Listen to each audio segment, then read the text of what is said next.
ಆತ್ಮೀಯ ರೈತ ಬಾಂಧವರೆಲ್ಲರಿಗೂ ನಮಸ್ಕಾರ. ನಾನು ಇವತ್ತು 2 ಆಶಾದಾಯಕ ಶುಭ ಸುದ್ದಿಗಳನ್ನ ತಮ್ಮ ಮುಂದೆ ಹೇಳ್ಬೇಕಂತೇಳಿ ಬಯಸಿದ್ದೀನಿ. ಅವೇನಪ್ಪ ಅಂದ್ರೆ, ಈಗ ನಾವು ಆಲ್ರೆಡಿ ಜುಲೈ ಫಸ್ಟ್ ವೀಕ್ ಮುಗ್ಯಾಕೆ ಬಂತು. ಜೂನ್ ಜುಲೈದಾಗ ಇಲ್ಲಿವರೆಗೆ ಮಳೆಯ ಪ್ರಮಾಣ ಆಗಬೇಕಷ್ಟು ಆಗಿದ್ದಿಲ್ಲ. ಎಲ್ಲ ನದಿಗಳಿಗೆ ನೀರಿರಲಿಲ್ಲ. ಹೀಗಾಗಿ ಅಂತರ್ಜಲ ಬತ್ತಿವಾಗ್ತಿತ್ತು. ಒಣ ಬೇಸಾಯ ಭೂಮಿಗೆ ಮೊದಲ ರೋಣಿ ಮಳೆ ಆದಾಗ ಅದು ಏನು ಬಿತ್ತಿದ್ರಲ್ಲ ಅಂಥ ಬೆಳೆ ಸಹಿತ ಮುಂದೆ ಮಳೆ ಆಗ್ಲಾರ್ದಕ್ಕೆ ಒಣಗಾಕತ್ತಿದ್ದು. ಆಮೇಲೆ ನಮ್ಮ ರಾಜ್ಯದ ಮುಖ್ಯಮಂತ್ರಿಗಳು ಸಹಿತ ಈ ವರ್ಷ ಭೀಕರ ಬರಗಾಲದ ನಿರೀಕ್ಷೆ ಐತಿ, ಹೀಗಾಗಿ ಯಾರೂ ಬಿತ್ತನೆಯನ್ನು ಮಾಡಬೇಡ್ರಿ ಅನ್ನೋ ಮಾತಂದಿದ್ರು.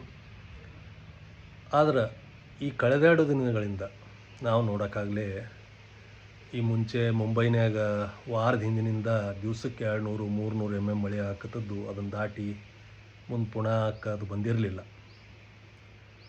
ಆದರೆ ಈಗ 2 ದಿನದಿಂದ ಪುಣಾಕ್ಕೆ, ಸತಾರ, ಕರಾಡ, ಕೋಲ್ಹಾಪುರ, ಸಾಂಗ್ಲಿ, ಬೆಳಗಾವ, ಖಾನಾಪುರ ಎಲ್ಲ ಕಡೆನೂ ಮಳೆ ಆಕತ್ತೆ. ಒಂದು ಸ್ವಲ್ಪ ಹೆಚ್ಚು ಕಡಿಮೆ. ಯಾಕಪ್ಪ ಅಂದ್ರೆ ನಮಗೆ ನೋಡ್ರಿ, ಕೃಷ್ಣಾ ನದಿ, ಘಟಪ್ರಭಾ ನದಿ, ಮಲಪ್ರಭಾ ನದಿ ನೀರು ಬರಬೇಕಾದ್ರೆ ಕೋಲ್ಹಾಪುರ, ಸಾಂಗ್ಲಿ, ಕರಾಡ್ಕ, ಆಮೇಲೆ ಸತಾರ, ಮಹಾಬಳೇಶ್ವರ ಅಂತ ಅಲ್ಲೆಲ್ಲ ಮಳೆ ಚಲೋ ಆದ್ರೇ ಬರ್ತೈತಿ. ಇಲ್ಲಿವರೆಗೆ ನಾವು ನೋಡೋಕ್ಕಾಗಲೇ ಎಲ್ಲ ಡ್ಯಾಮ್ಗಳಿನ ನೀರಿನ ಮಟ್ಟ ಭಾಳ ಕಡಿಮೆ ಇತ್ತು. ವರ್ಷ ಈ ಟೈಮ್ಗಾಗಲಿ ಎಷ್ಟು ಮಳೆ ಆಗಬೇಕಾಗಿಲ್ಲ ಅಷ್ಟು ಆಗಿದ್ದಿಲ್ಲ. ಹೀಗಾಗಿ ಪರಿಸ್ಥಿತಿ ಚಿಂತಾಜನಕ ಇರೋದ್ರಿಂದ ಕೃಷಿಗೆ ನೀರು ಬಳಸೋ ಬದಲಾಗಿ ಈ ವರ್ಷ ಕುಡಿಯೋ ನೀರಿಗೆ ಅಷ್ಟೇ ಬಳಸೋನು ಅಂಥೇಳಿ ಒಂದು ಉದ್ದೇಶದಿಂದ ಸರ್ಕಾರ ಏನೋ ಒಂದು ಪ್ಲ್ಯಾನ್ ಹಾಕ್ಕೊಳಕತ್ತಿತ್ತು. ಅಂಥ ವೇಳೆದಾಗ ಈಗ ಮಳೆ ಆಕತ್ತಿ. ಈಗ ನಿಮ್ಗೆ ದೂದ್ಗಂಗಾ, ವೇದಗಂಗಾ, ಹಿರಣ್ಯಕೇಶಿ ಎಲ್ಲಕ್ಕೂ ಮಳೆ ಆಗತ್ತೆ. ಈಗ ನಿಮ್ಗೆ ಹಿಪ್ಪರಗಿ ಬ್ಯಾರೇಜ್ನಿಂದ 5,000 ಕ್ಯೂಸೆಕ್ಸ್ ನೀರು ಬಿಟ್ಟಾರಂತ. ಕರ್ನಾಟಕ ಮಹಾರಾಷ್ಟ್ರ ಬಾರ್ಡ್ರದಾಗ ಈ ದೂದ್ಗಂಗಾ ನದಿ ಕೂಡಿದ ಮೇಲೆ 20,000 ಕ್ಯೂಸೆಕ್ಸ್ ನೀರು ಬರಾಕತ್ತೈತಿ. ಹೀಗಾಗಿ ನಮ್ಮ ಹಿಪ್ಪರಗಿ ಬ್ಯಾರೇಜ್ ತುಂಬಿ ಆಲ್ಮಟ್ಟಿ, ನಾರಾಯಣಪುರ 2 ಡ್ಯಾಮ್ ತುಂಬಿದವರು ಒಂದು ವರ್ಷ ಪೂರ್ತಿ ಕುಡಿಯೋ ನೀರಿಗಾಗಲಿ, ಆಮೇಲೆ ಕೃಷ್ಣಾ ಮೇಲ್ದಂಡೆ ಯೋಜನೆ ನೀರಾವರಿ ಪ್ರದೇಶದ ಎಲ್ಲ ಅಚ್ಚುಕಟ್ಟು ಪ್ರದೇಶದ ಬೆಳೆಗಳಿಗೆ ಸಾಕಾಗುವಷ್ಟು ನೀರು ಆಕೈತಿ. ಆದರೆ ಈ ಟೈಮಿಗೆ ನಮ್ಗೆ ಕೃಷ್ಣಾ ನದಿ ತುಂಬಬೇಕಾದ್ರೆ 1 ಲಕ್ಷದಿಂದ 2 ಲಕ್ಷ ಕ್ಯೂಸೆಕ್ಸ್ ಬರಬೇಕು. ಈಗಿನ 50,000 ಮುಟ್ತೈತಿ ಅಂತೇಳಿ ಒಂದು ಅಂದಾಜು ಐತಿ. ಮತ್ತು 51 TMC ಕೆಪಾಸಿಟಿ ಹಿಡಕಲ್ ಡ್ಯಾಮಿಗೆ ಕನಿಷ್ಠ ಒಂದು 50,000 to 60,000 ದಿವಸ ಒಂದು 8 ದಿನ ಬರಬೇಕು. ಈ 37 TMC ಕೆಪಾಸಿಟಿ ಇರುವಂಥ ನವಿಲು ತೀರ್ಥಿಗೂ ಒಂದು ನಿಮ್ಗೆ 20,000-25,000 ಒಂದು ವಾರ ಮ್ಯಾಲೆ ಬರಬೇಕು. ಅಂದಾಗ ತುಂಬಿ ಎಲ್ಲ ನೀರಾವರಿ ಪ್ರದೇಶಕ್ಕೆ ಅನುಕೂಲ ಆಕೈತಿ.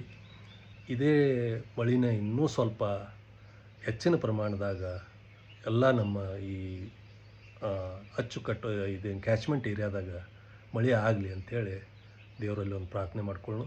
ಇನ್ನು ಎರಡನೇದು ಏನು ಶುಭ ಸುದ್ದಿ ಅಂದ್ರೆ, ತಮಗೆಲ್ಲ ಗೊತ್ತೈತಿ, ಮೇ ಲಾಸ್ಟ್ ವೀಕ್ನಾಗ ಟಾಟಾ ಪವರ್ದವರು 15 ಜಿಲ್ಲೆ, ಕರ್ನಾಟಕ ರಾಜ್ಯದ 15 ಜಿಲ್ಲೆಯೊಳಗೆ ವಿದ್ಯುತ್ ವಿತರಣೆಗೆ ಖಾಸಗೀಕರಣ ಮಾಡ್ರಿ ಅಂತೇಳಿ ವಿದ್ಯುತ್ ಶಕ್ತಿ ನಿಯಂತ್ರಣ ಮಂಡಳಿ KERC ಒಂದು ಅರ್ಜಿ ಕೊಟ್ಟಿದ್ರು ಸೆಕ್ಷನ್ 14 and 15 ಪ್ರಕಾರ. ಆಗ ರಾಜ್ಯ ಸರ್ಕಾರ ಖಾಸಗೀಕರಣ ಮಾಡಬಾರ್ದು ಅಂತೇಳಿ ರೈತರು, ಆಮೇಲೆ KPTCL ನೌಕರಿ ಮಾಡುವಂಥವ್ರು, ಹೆಸ್ಕಾಮ್ನ ನೌಕರಿ ಮಾಡುವಂಥವ್ರು ಒಂದು ವಿರೋಧ ವ್ಯಕ್ತಪಡಿಸಿದ್ರಿಂದ ಸರ್ಕಾರ ಒಂದು ನಿರ್ಧಾರ ಏನು ಮಾಡಿತ್ತು, ತನ್ನ ಎಲ್ಲ ಎಸ್ಕಾಮ್ಗಳಿಂದ ಅಂದ್ರೆ ಬೆಂಗಳೂರಿನ ಬೆಸ್ಕಾಮು, ಮೈಸೂರಿನ ಚಾಮುಂಡೇಶ್ವರಿ ಸೆಸ್ಕ್, ಮಂಗಳೂರಿನ ಮೆಸ್ಕಾಮು, ಹುಬ್ಬಳ್ಳಿಯ ಹೆಸ್ಕಾಮು, ಗುಲ್ಬರ್ಗದು ಯಾವುದು ಜಿಲ್ಲಾ ಕೇಳಿದ್ದಿಲ್ಲ ಜೆಸ್ಕಾಮ್ದಿಂದ, ಅದರಲ್ಲಿ ಮೇನ್ ಹುಬ್ಬಳ್ಳಿ ಹೆಸ್ಕಾಮ್ನಿಂದ ಬೆಳಗಾವಿ, ಧಾರವಾಡ 2 ಖಾಸಗೀಕರಣಕ್ಕೆ ಅವ್ರು ಅರ್ಜಿ ಹಾಕಿದರು. ಉಳಿದದ್ದು ಬಿಜಾಪುರ, ಗದಗ, ಹಾವೇರಿ, ಉತ್ತರ ಕನ್ನಡ ಕೇಳಿದ್ದಿಲ್ಲ. ಇವೆಲ್ಲ ಸರ್ಕಾರನು ತನ್ನ ಎಸ್ಕಾಮ್ಗಳಿಂದ ಖಾಸಗೀಕರಣ ಮಾಡಬಾರ್ದು ಅಂಥೇಳಿ ಕರ್ನಾಟಕ ವಿದ್ಯುತ್ ಶಕ್ತಿ ನಿಯಂತ್ರಣ ಮಂಡಳಿ ಮುಂದೆ ತನ್ನ ಅಭಿಪ್ರಾಯವನ್ನು ಸಲ್ಲಿಸಿತ್ತು. ಹೀಗೆಲ್ಲ ಸರ್ಕಾರನ ವಿರೋಧ ಮಾಡಿದ ಹೊತ್ತಿನಾಗ ಶುಕ್ರವಾರ ದಿನ ಟಾಟಾ ಪವರ್ ಸಂಸ್ಥೆಯವರು KERC ಅಧ್ಯಕ್ಷರ ಶ್ರೀ ರವಿಕುಮಾರ್ ಅವ್ರ ನೇತೃತ್ವದಾಗ ಅದಾಲತ್ ಆರಂಭ ಆಗಿ ಇನ್ನು ಅದನ್ನು ಟಾಟಾ ಪವರ್ದು ಅರ್ಜಿ ವಿಚಾರಣೆ ಮಾಡಬೇಕಂದ್ರೆ ಅವರೇ ಹಿಂದೆ ತೊಗೊಂಡ್ರು. ಹೀಗಾಗಿ ವಿದ್ಯುತ್ ಖಾಸಗೀಕರಣ ಅನ್ನೋದು ಈ ಸದ್ಯದ ಮಟ್ಟಿಗೆ ಮುಂದೆ ಹೋಗೈತಿ ಅಥವಾ ರದ್ದಾಗೈತಿ.